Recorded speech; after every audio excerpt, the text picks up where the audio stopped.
Deus está nesse lugar. Eu gostaria de convidar a igreja para fazermos a leitura da palavra que Deus me tem dado nesta manhã. Apocalipse no capítulo 5, esse é o texto que eu quero falar com vocês. É o texto que Deus já falou comigo. Eu estava ouvindo os louvores aqui nesta manhã e parece que a gente combinou tudo, né? Parece que a gente combinou tudo.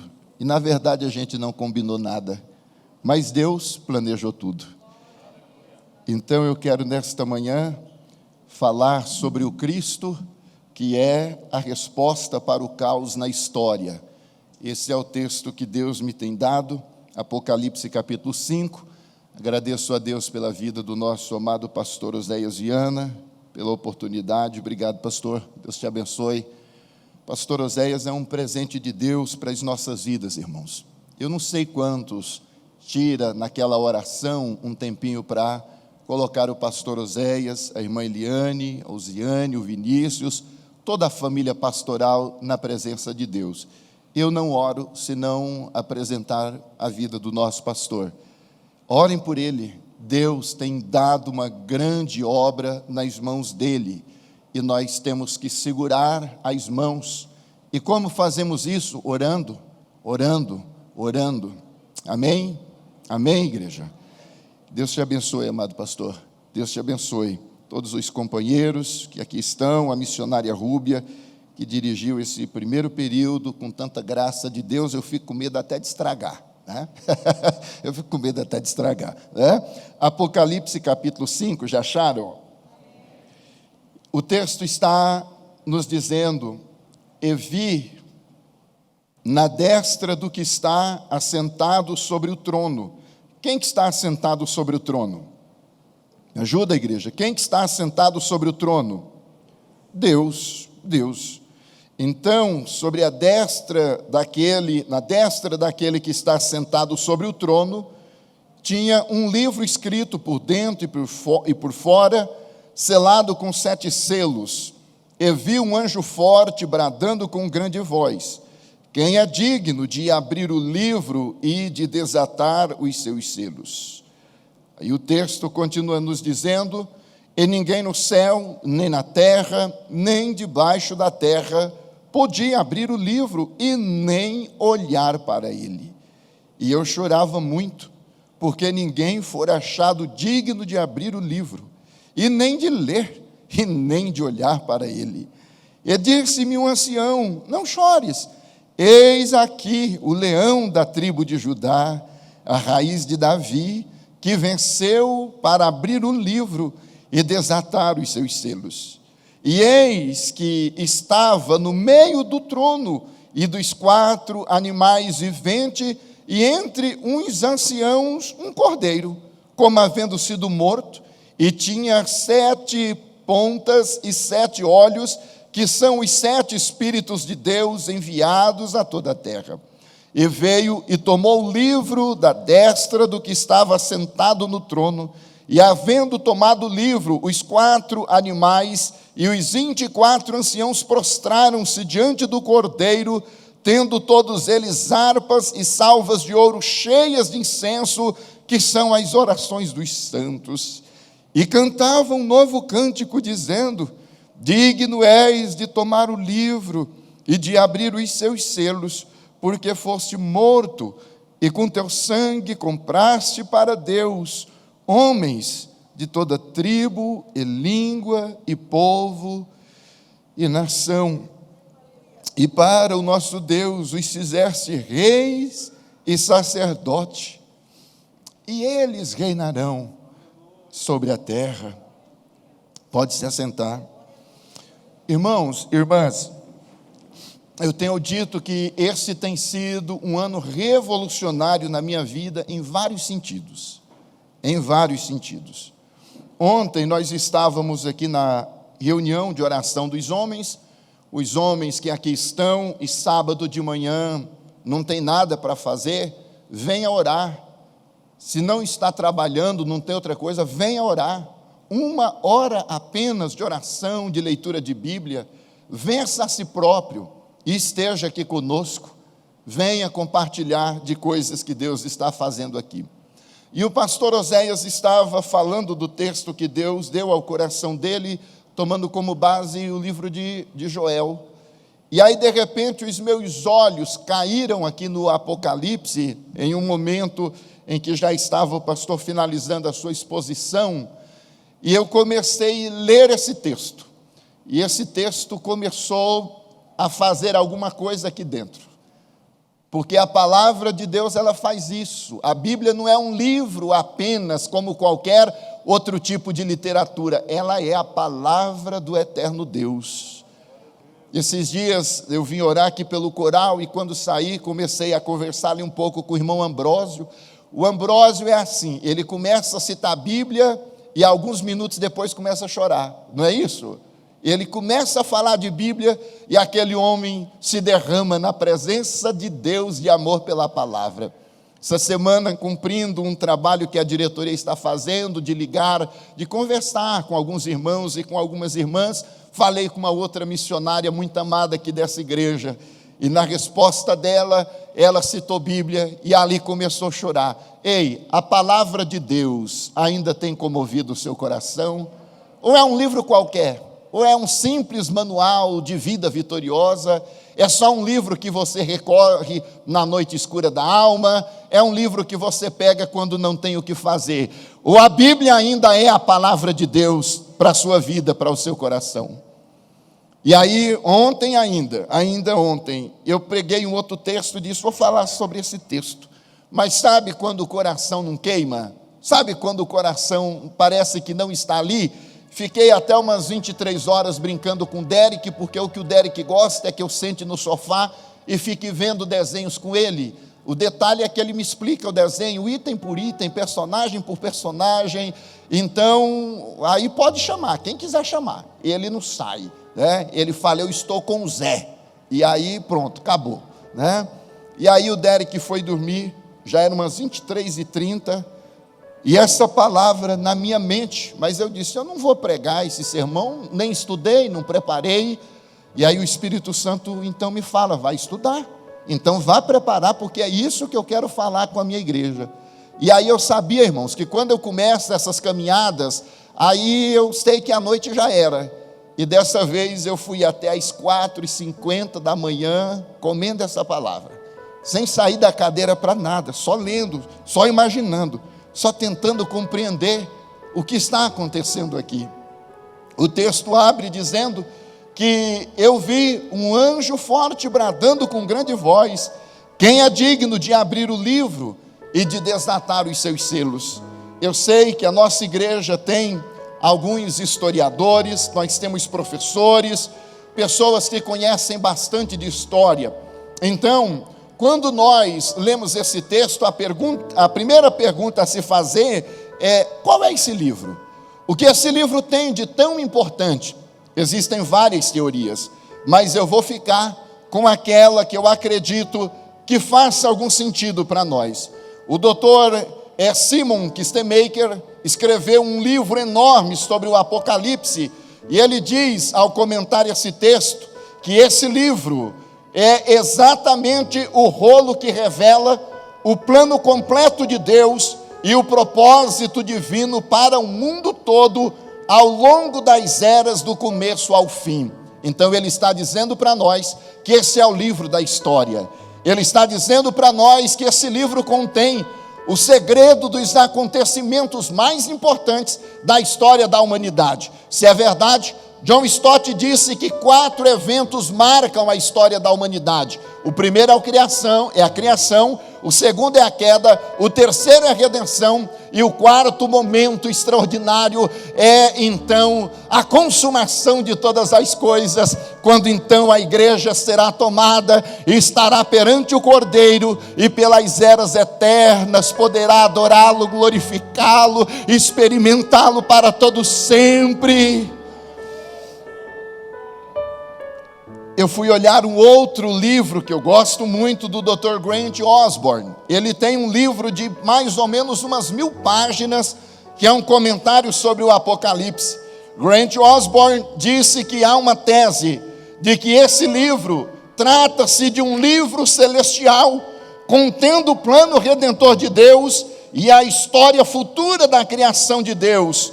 Então ele concorda com a observação de Kistemaker, de que este é um livro que fala sobre a história. E aí tem mais informação aqui, porque eu preciso que você entenda qual é a importância desse livro e porque não é qualquer um que pode mexer nele. Não pode tomar, não pode nem pegar, não pode nem ver, muito menos ler o que está nesse livro, porque esse livro revela os segredos mais profundos do coração de Deus.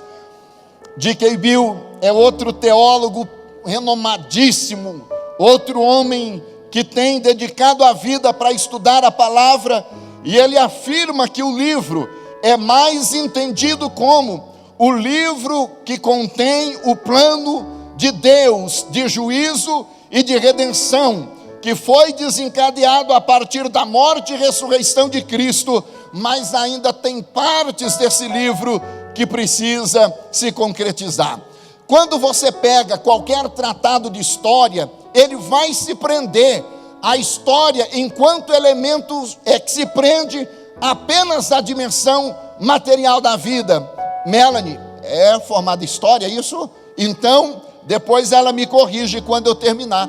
Agora, veja o que os nossos dicionários dizem sobre história. Celso Luft diz que história é narração metódica de fatos políticos, sociais, econômicos e culturais notáveis na vida dos povos. Então, pela lente do historiador comum, a história, ela se restringe à dimensão material da vida. Essa turma não consegue compreender que existe ainda uma transhistória. Para discutir a transhistória, a história que vai além da história, aí tem que ser filosofia da história, teologia da história, porque a história por si próprio não dá conta. A história, ela se prende aos momentos marcantes da história da humanidade. A palavra de Deus vai além. Ela começa quando não havia mundo, quando apenas Deus Pai, Deus Filho, Deus Espírito Santo desfrutava de uma harmonia perfeita nas eras eternas, quando nós não somos sequer capazes de imaginar. É lá que a palavra penetra. João diz que no princípio era o Verbo, e o Verbo estava com Deus, e o Verbo era Deus, e sem Ele nada do que foi feito se fez, e a Ele a honra, a glória e o louvor para todo sempre.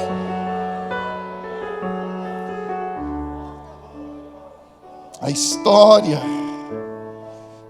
não é só o que nós estamos vivendo, não. E aí, como explicar a história? Alguns disseram que o sentido da história é o eterno retorno. Significa que nessa ideia do eterno retorno há um movimento cíclico absoluto e infinitamente repetido de todas as coisas. Quer dizer que a história, ela não se move para uma meta. Nesse caso, não há esperança, meus amigos, não há redenção. Se a história é cíclica, o que está acontecendo hoje vai voltar no futuro.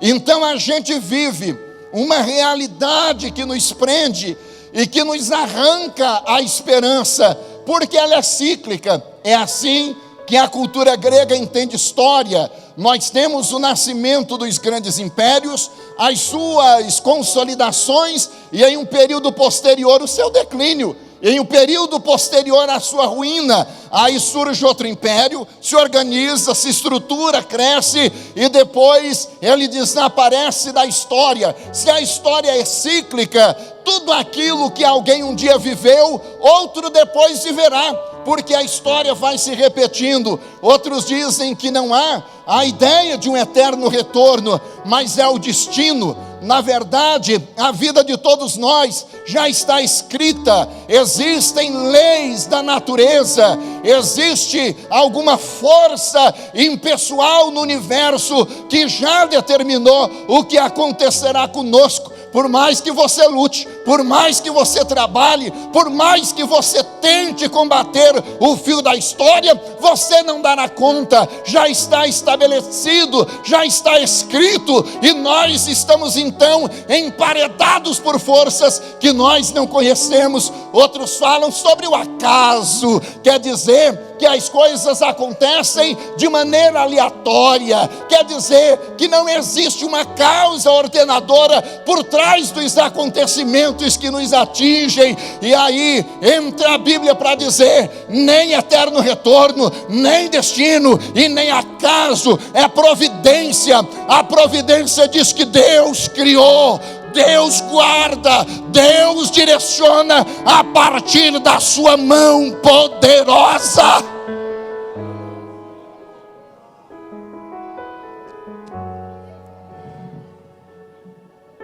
A providência diz que Ele criou, que Ele cuida e que Ele está conduzindo a história de acordo com a sua vontade, de acordo com o seu propósito, de acordo com o seu querer. Aí alguém vai dizer assim: pastor, se é verdade então que de acordo com a providência, esse Deus a quem nós estamos servindo, Ele está na sala de controle do universo e Ele está conduzindo a história, por que que o mundo está à beira do caos? Por que que o mundo está à beira do caos? Nós estamos percebendo que hoje, de maneira cruel, bilhões de pessoas vivem sem direito à vida, à liberdade, à igualdade, à segurança. E o mundo parece que de uma hora para outra vai cair. Nós percebemos que crises diversas atingem a sociedade nas áreas social, política, econômica, educacional, moral. É um modelo de sociedade. Eu não sei você, mas às vezes me gera desespero. Ontem um grande intelectual mandou uma mensagem dizendo que nós estamos entrando em um momento em que os homens perversos perderam medo e os homens de bem perderam a esperança. Às vezes é assim que eu me sinto também, sem esperança, porque as engrenagens da história projetam um sistema anti-Deus, e por todos os lugares que você olha, há indícios, há sinais de que uma grande cultura hostil à fé cristã está se levantando. Aí a desesperança, ela bate no meu coração, mas aprendi como escritor da área das ciências jurídicas que a desesperança, ela trabalha contra a justiça. Então, mesmo que tudo pareça perdido, ainda que tudo pareça que o mal vai prevalecer, ainda tem um livro, ele será aberto e as engrenagens da história, elas entrarão no plano que Deus tem estabelecido. Eu vou lhe dar alguns segundos, porque eu não acredito que tem gente aqui que não está dando um glória a Deus nesta manhã. Você tem alguns segundos para adorar a Deus. Adore a Deus nesta manhã. Glorifica a Deus nesta manhã.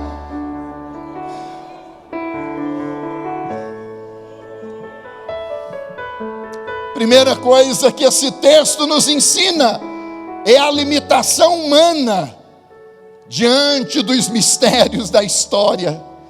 Tem coisas que nós não entendemos, e aí vem o desespero. Segundo ponto que eu quero trabalhar com vocês é que o desespero humano diante da presença do mal na história é visível. O anjo se levanta e pergunta: quem é digno? E o ser digno aqui não tem a ver com caráter, tem a ver com poder. O termo grego para ser digno não é uma pessoa cujos princípios éticos e morais atendam à exigência. Mas se fosse assim, Deus também não teria encontrado ninguém. Mas a ideia não é de dignidade, a ideia de potência. Porque o livro está onde? Onde está o livro aqui no texto? Onde está o livro no texto? Está perto daquele que está assentado no trono, não é qualquer um que se aproxima do trono. Alguém está entendendo? Não é qualquer um que chega perto do trono. Não é qualquer um que chega lá, porque a questão não é só o livro, é onde o livro está. O livro está perto de Deus. Quem aqui consegue chegar perto dessa presença sem ser fulminado? Alguém aqui pode chegar perto dele? Ó Deus, dá licença aí, porque eu vou pegar esse livro. Será que pode? Não foi qualquer anjo convocado para isso. Foi um anjo forte. Deus escolhe nas miríades celestiais um anjo diferente. E esse anjo pergunta: quem pode? Quem pode? Aí João, ele vai dizer que ninguém no céu, nem na terra, nem debaixo da terra podia abrir o livro, nem olhar para ele. Ah, meu Deus. Fritz Heinecker explica que o livro aqui mencionado parece ser o livro dos decretos de Deus, contendo pleno relato do que Deus, em sua soberania e vontade, determinou quanto o destino do mundo. E eu diria, não apenas o destino do mundo, o destino do homem e também o destino da própria história. Eu disse, não é qualquer livro. Tem uma outra observação que o Dr. William Hendricks faz: abrir aquele rolo, desatando os seus selos, significa não somente revelar o plano de Deus, mas levá-lo a cabo. É por isso que há no texto a ideia de dignidade. Quem abrir e quem lê tem que ser capaz de colocar em prática. E aí eu estava lendo um outro autor, e ele vai nos dar uma informação tremenda. Ele disse assim, que ninguém precisa de Jesus para saber que a história parece à deriva, mas nós precisamos de Jesus para solucionar o caos e colocar a história de novo nos trilhos. Então, meus irmãos, não havia ninguém no céu. Agora pensa comigo, vamos fazer uma leitura imaginativa, vamos fazer uma leitura bíblica imaginativa. Pense agora você no céu, e aí o anjo pergunta: quem é digno de abrir o livro? Nós estamos falando que primeiro no céu, mas ninguém foi achado digno no céu. Por que não Miguel? Não é um grande anjo? Por que não Gabriel? Onde estavam os serafins? Onde estavam os querubins? Os anjos? E de acordo com uma teologia que entende que mesmo aqueles que já morreram no Senhor, não estando ainda naquele lugar do qual todos participarão, mas tem plena consciência, se é verdade que quem morreu já desfruta então de parte da paisagem celestial, onde estaria o nosso irmão Abraão, o pai da fé. De repente ele conseguiria, talvez chame Davi, o homem segundo o coração de Deus, chame Maria, é a mãe dele, chame José, é o pai adotivo dele. No céu, ninguém. No céu, ninguém. Então vamos procurar na terra, Felipe. De repente na terra a gente encontra alguém que pode abrir o livro e colocar a história nos seus devidos trilhos. Aí o texto volta para a terra, e na terra também não há ninguém, nenhum homem, nenhum poderoso, nenhum influente pode decifrar o sentido da história, e se puder compreender alguma coisa, não pode resolvê-la. Nossos líderes políticos não podem, os magistrados, e hoje com a sua sanha de poder, às vezes até pensando que são deuses, também não podem. Mas eu tenho uma grande empresa, eu sou bilionário, tenta abrir o livro, porque quando se trata do livro, a nossa grandeza não é nada. Talvez os grandes mestres dos meios de comunicação, talvez eles farão uma campanha publicitária e terão acesso ao livro. Não pode ninguém na terra, debaixo da terra, alguém tenta governar a história. Então chame Satanás, pensa ele que abra o livro. Como pode ele abrir o livro? O livro está na presença de Deus. Se o livro está na presença de Deus, ele não pode chegar perto. De repente algum demônio do alto escalão do inferno chame. Mas a Bíblia encerra dizendo que ninguém debaixo da terra foi achado digno de abrir o livro. E aí João então começa a chorar, que diante da nossa impotência, analisando o fio condutor da história, o que sobra para nós? Chorar, chorar, chorar, chorar. A palavra grega para chorar muito é ekaion poli, significa eu me derramei em pranto. Grant Osborne comenta esse texto dizendo que a linguagem envolve uma profunda tristeza, indicando inclusive um lamento por algo que foi perdido. Deixa eu te falar um negócio aqui. Por que João chora e chora tanto? Por que ele chora e chora muito? Por que ele chora e chora de maneira incontrolável? Porque se ninguém for achado digno de abrir o livro, então o plano de Deus acaba ali. Então o plano de Deus se encerra ali, porque há no projeto de Deus a necessidade de que alguém chegue perto dele, tome o livro, abra o livro e coloque em prática aquilo que está no livro. Deus Todo-Poderoso, João chora porque ele sabe que agora a história está perdida. E o que tem restado a nós, irmãos, não é chorar? Sim ou não? O que tem restado a nós não é chorar? Hernandes Dias Lopes, quando fala sobre esse texto, ele disse que a crise de João é a crise de impotência de todos nós. Olhamos ao nosso redor e vemos o mundo em pé de guerra, o mal triunfando, a violência crescendo, o terrorismo ameaçando, as guerras tornando-se cada vez mais escarniçadas, as famílias cada vez mais barbarizadas, os jovens cada vez mais se drogando, e a nossa reação não é outra senão a de chorar. Ei, a dor da história ainda tem gerado lágrimas nos seus olhos? Ou será que o sistema da nossa cultura já petrificou também os seus próprios sentimentos? João ora e chora. Se não aparecer alguém para abrir o livro, a história da humanidade chegou ao final, e chegou ao final de maneira triste. Quem não choraria aqui nesta manhã, pastor Oséias, se tudo aquilo que nós ensinamos de Bíblia de repente não se tornasse verdade?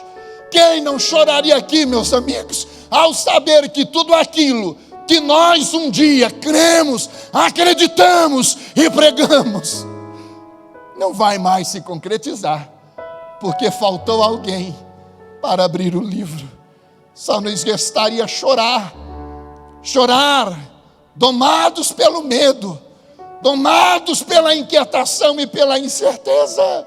Mas de repente, algo extraordinário acontece, porque no meio da impotência humana, algo glorioso acontece ali no texto, conforme nós podemos ler, lá a partir do versículo 5.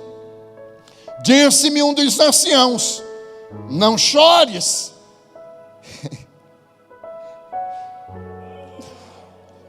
Não chores. Eis aqui o leão da tribo de Judá, a raiz de Davi, que venceu para abrir o livro e desatar os seus selos. E eis que eu olhei, e estava no meio do trono. Enquanto eu não posso chegar perto, enquanto eu não posso me aproximar, enquanto você não pode, ele estava no meio do trono.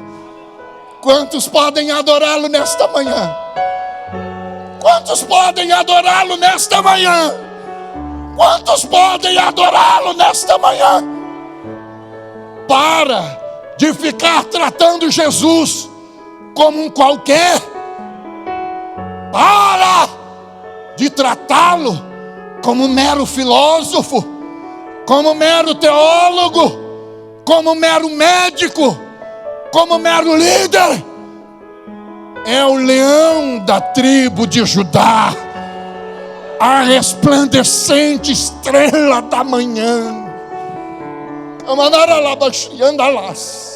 Tem algo diferente acontecendo aqui nessa manhã. Deus está visitando esse povo aqui nesta manhã. Deus está visitando essa igreja aqui nesta manhã. Será que Ele está achando o seu coração? Será que Ele está encontrando o seu coração aqui? Tem uma coisa linda no texto, que quando o ancião fala, ele fala do leão. Mas quando João olha, o que ele vê? Ele vê o cordeiro. O anjo fala: eis aí o leão. Mas quando João olha, é cordeiro. Sabe por quê? Eis o Cordeiro de Deus, que tira o pecado do mundo. Como cordeiro, Ele morreu a nossa morte, Ele assumiu o nosso lugar. E quando João vê que é o cordeiro, ele disse: como aquele que foi morto. Ora, Ele foi morto, Ele é cordeiro, mas agora Ele ressuscita como leão. Aqueles que tocaram nele quando ele era cordeiro, não tocarão nele agora como leão.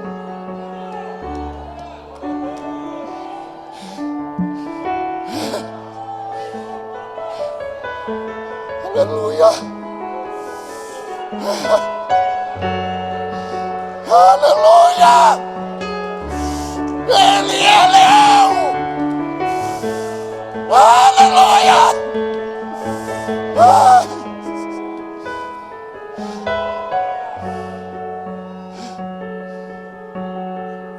Sabe o que esse leão fará naquele dia, quando você chegar lá?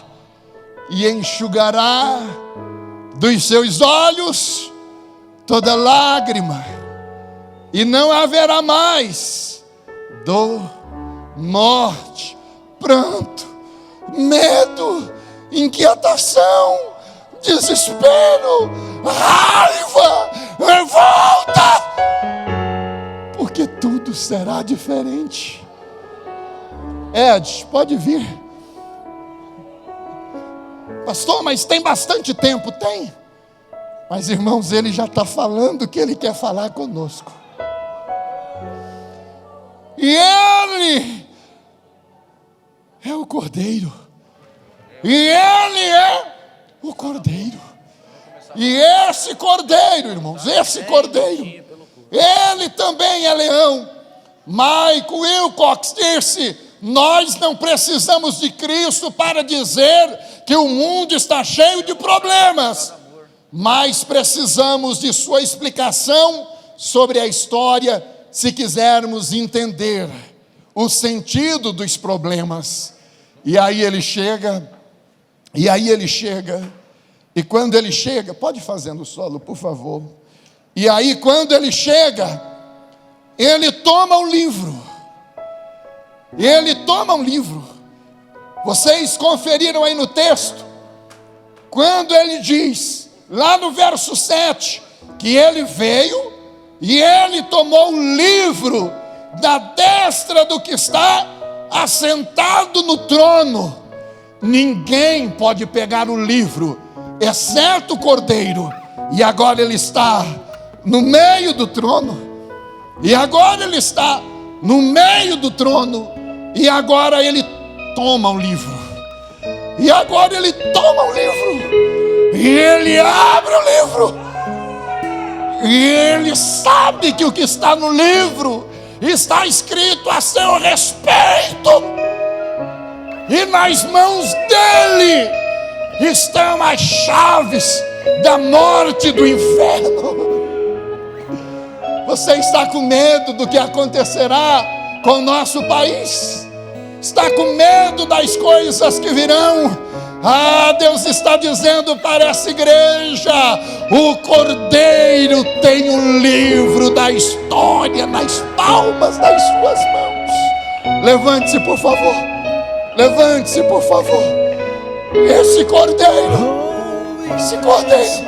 que foi morto, que ressuscitou e que venceu. Aí o texto diz: sabe o que ele fará por nós? Aliás, já fez. Qual é o futuro nosso, amados pastores? Qual é o nosso futuro? Tem gente que acha que a igreja é um povinho qualquer. Tem gente que acha que a igreja não é nada. Tem gente que acha que a igreja é um ajuntamento, como dizia o próprio Nietzsche, é uma debilidade gregária, é um ajuntamento de gente que perdeu a noção da realidade. É o que Richard Dawkins diz no seu livro, Deus, um delírio. Mas não é nada disso. O Cordeiro que morreu, ressuscitou, tomou o livro, disse que ele comprou. Ele nos comprou. E não apenas nos comprou, Ele nos tornou reis, sacerdotes. E pelas eras eternas nós estaremos na presença, declarando o amor dEle. Por favor, cante nesta manhã, cante.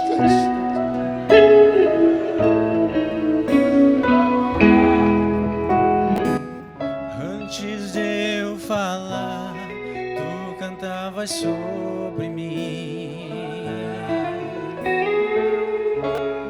tu tens sido tão bom pra mim. Bem antes de eu respirar, sopraste tua vida em mim. Tu tens sido tão bom pra mim. Oh, impressionante, infinito, ousando amor de Deus. Oh, me deixas 99 só pra me encontrar. Não posso comprá-lo, nem merecê-lo, mesmo assim se entregou.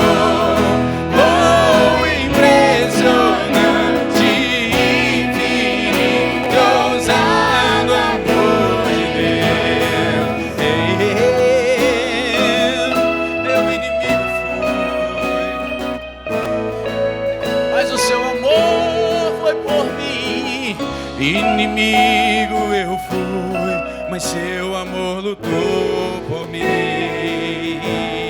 Tu tens sido tão bom pra mim. Eu não tinha valor, mas tudo pagou por mim, por você. Tu tens sido tão bom pra mim. Oh,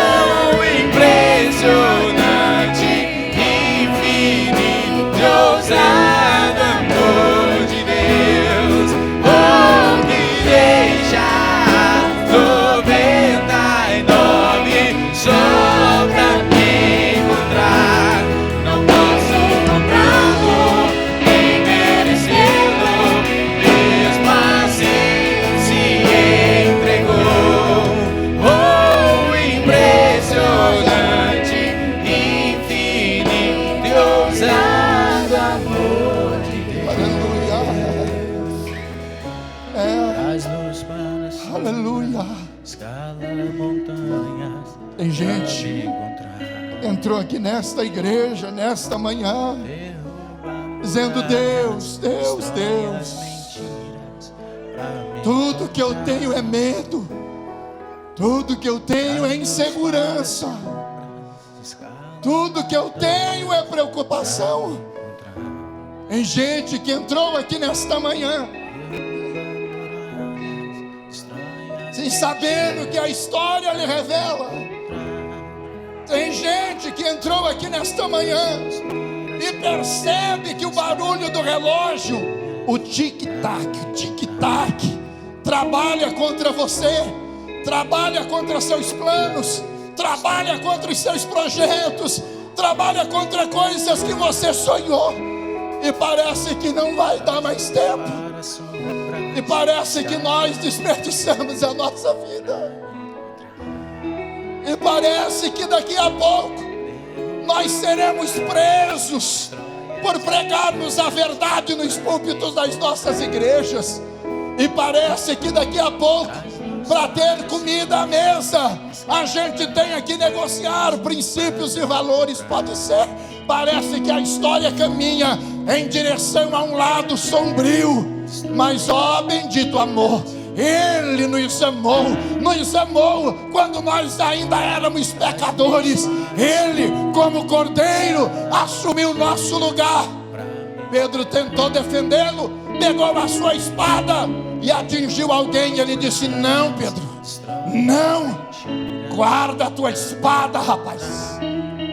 Eis que Pedro estava diante do cordeiro, mas o cordeiro também é leão. Ele disse: eu poderia agora pedir ao Pai, e Ele mandaria as hostes angelicais para me proteger. Mas Ele está dizendo: a vida é minha, não é Satanás que está me tomando a vida, não, a vida é minha, e eu a dou, e eu a dou, e eu a dou, e eu a dou, e eu a dou, e eu a dou. Destrói as mentiras pra me encontrar. Oh, impressionante, infinito,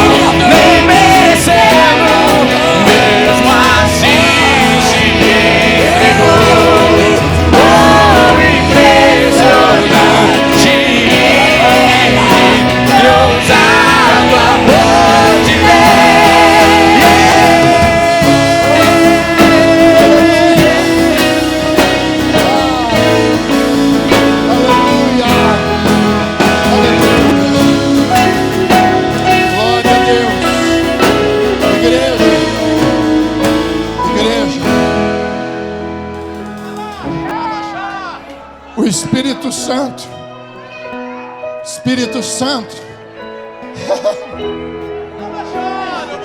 o Espírito Santo está nos dizendo que o cordeiro é leão, e ele está assim, ó, cuidando de você. E o cordeiro, que é leão, está cuidando de você. E o livro da sua história está nas palmas da mão dele. Quem éramos nós? Não éramos nada. Aliás, a canção diz que éramos inimigos. Éramos inimigos do cordeiro, meu Deus. E ele morreu a nossa morte, e ele protege a igreja. Eu edifico a minha igreja, e as portas do inferno não prevalecerão contra ela. Eu edifico a minha igreja, e ninguém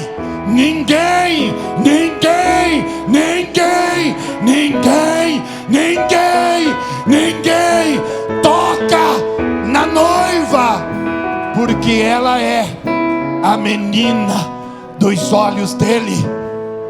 Descansa o seu coração. Eis o leão aí. Quem sente ele aqui nessa manhã? O leão está aí. Quem sente ele? Aleluia, aleluia. Deus abençoe, pastor Oséias. Pastor Oséias, Deus abençoe. Vamos aplaudir o nome do Cordeiro.